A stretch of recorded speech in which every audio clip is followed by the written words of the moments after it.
My name is and today we're going to talk about hyperextension and postures. When I'm practicing, I like to think of the analogy of a connect the dot puzzle. You've got thousands of dots and you're trying to connect them all with one line.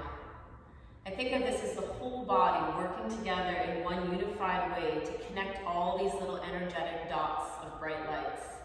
And when everything's connected, we get that very steady, even yoga practice, steady breath, even breath, mula bandha, drishti, everything comes together.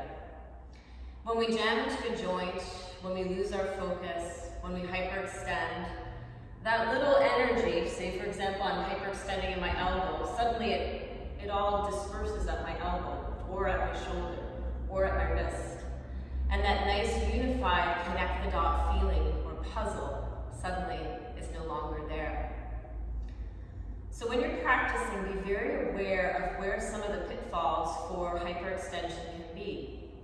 Some of the really common ones come from Surya Namaskara, so I'll start with that.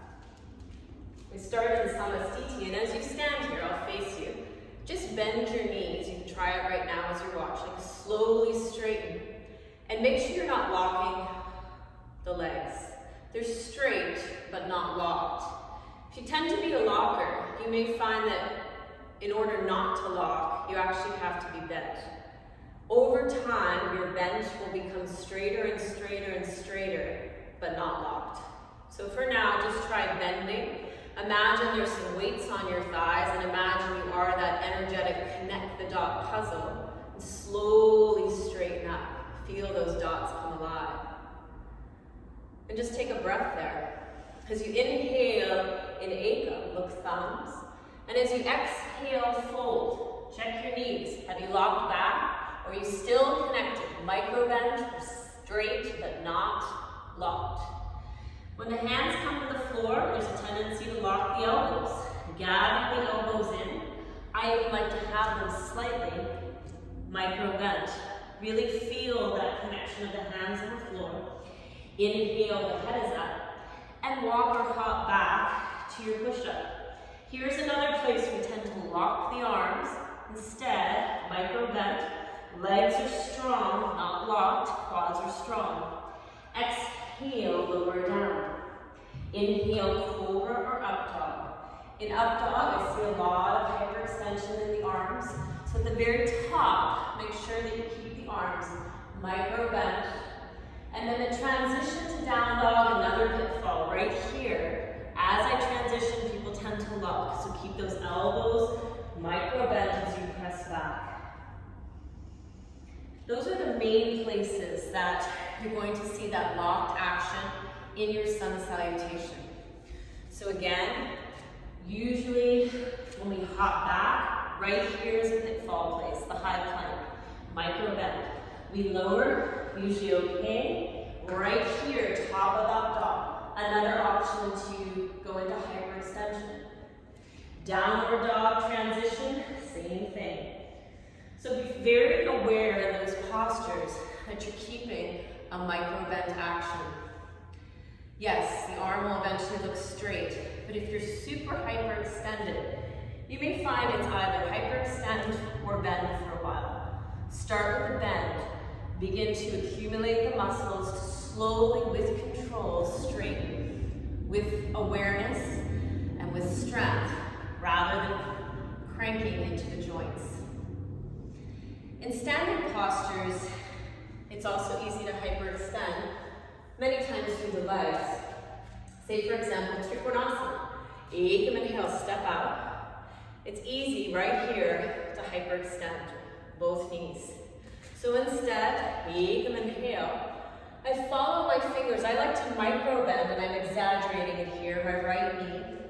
Check that your left's not hyperextended. And then I slowly straighten without locking.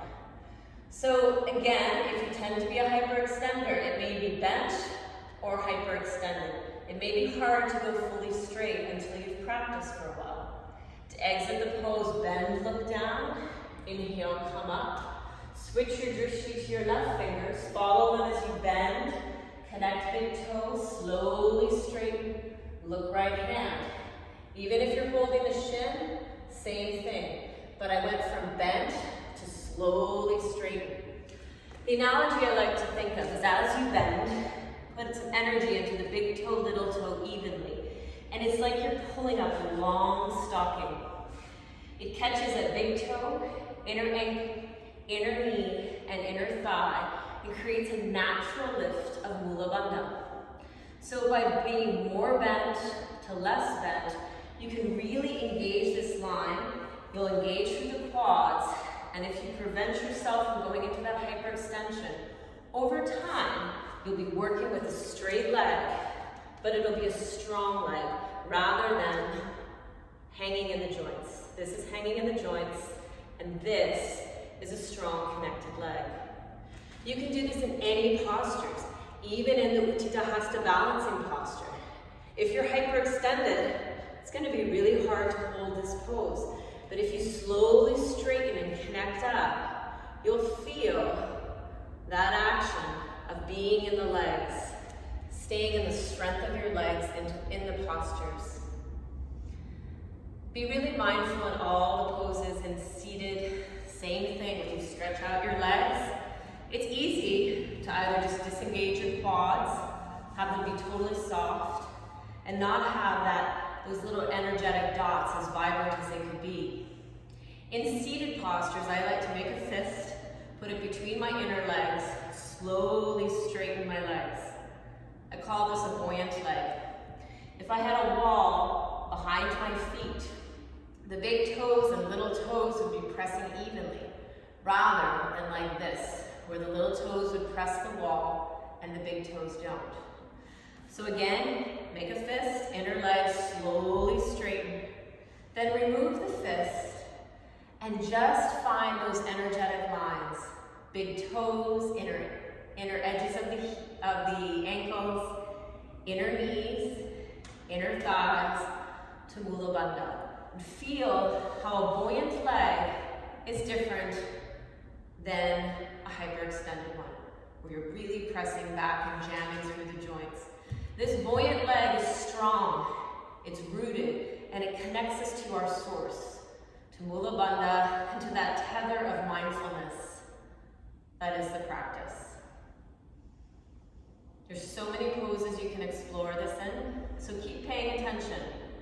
Notice where you might be leaking energy, and see if you can bring that energy and connect it all together in one cohesive yoga bubble. Thank you. Namaste.